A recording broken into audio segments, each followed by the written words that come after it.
Mga igan, kabilang ba kayo sa mga naipis sa traffic sa EDSA kahapon? Ba'y maghahanda pa na mas mahabang pasensya?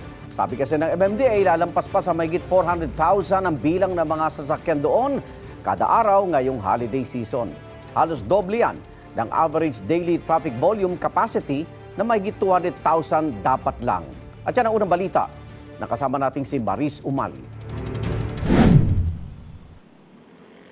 Nagmukhang paradahan na ng sasakyan ng ilang bahagi ng EDSA sa kasagsagan ng rush hour gaya sa Kamuning Flyover sa Quezon City kung saan 3 hanggang 5 kilometro lang ang usad kada oras. Sabay-sabay ring naipon sa ilalim ng flyover ang maraming sasakyan. Halos wala ng pag-usad ang mga sasakyan sa EDSA southbound sa tapat ng Scout Albano. Hirap na ang mga papasok at palabas ng EDSA dahil sa bumper-to-bumper na daloy. Ang ilang motorsiklo nawawala na sa kani-kanilang lane at pilit na sumisingit sa pagitan ng mga sasakyan.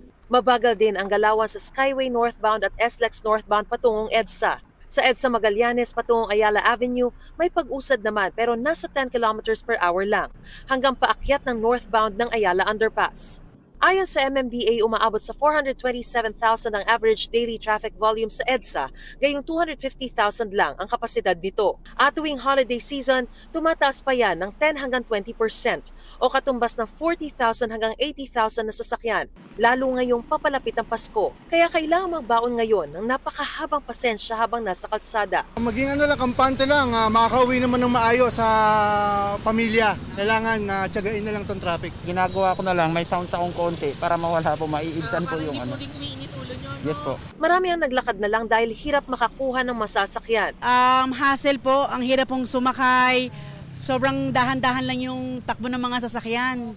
Kaya naglalakad na lang po kami. Ganito pa din kasi pag morning pero pag usually pag hapon, winawalk ko na lang talaga. Kaya ngayon naglalakad ako. Tuloy-tuloy naman daw ang MMDA sa pagtugon sa problema ng matinding trapiko. Isa sa kanilang panawagan sa mga LGU ay ipagbawal muna ang mga mall-wide sale na isa raw sa mga naging dahilan ng kalbaryong inabot ng mga motorista nung Sabado sa Marcos Highway. Nagkasabay-sabay po yung sale doon po sa mga malls na outside ng jurisdiction ng MMDA.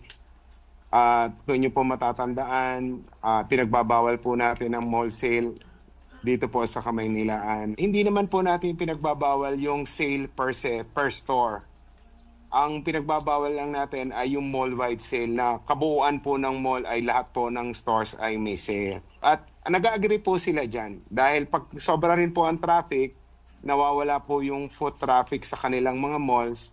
Pinaayos din sa mga LGU ang pagsasabay-sabay ng mga truck ban. Dapat coordinated kasi ang nangyari po, yung mga naipit po na hindi makapasok sa mga LGUs ay pumarada sa karsada na nagkaroon din po ng pagsisikip. Patuloy rin ang clearing operations at pagbabantay hindi lamang sa mga pangunahing kalsada at mabuhay lanes. We also attend sa mga complaints dito po sa mga level ng mga barangay roads, secondary roads, and even tertiary roads po. Kadalasan po na nadadatnan or na-issuean po natin ng ticket itong mga tinatawag na illegal parking.